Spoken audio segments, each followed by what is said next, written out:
how to find orders on Shop app. Hello guys and welcome back to today's video. In today's video, we will be showing you where you will be able to find the orders section in your own Shop app. As you can see right now, I'm currently on the mobile version of the Shop app. And you will be able to find the order section by looking over here at the bottom section. You have your notification. You have your checkout page.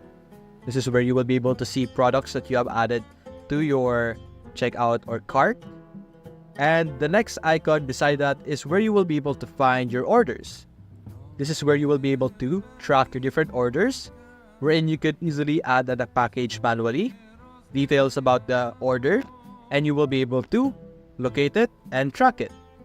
You could also click it on add orders over here on the top right or top left, and you will be able to see it on your screen as well. So basically, this is where you will be able to track all orders that you have done in Shop app. So if you enjoyed this video, leave a like and subscribe. Thanks for watching.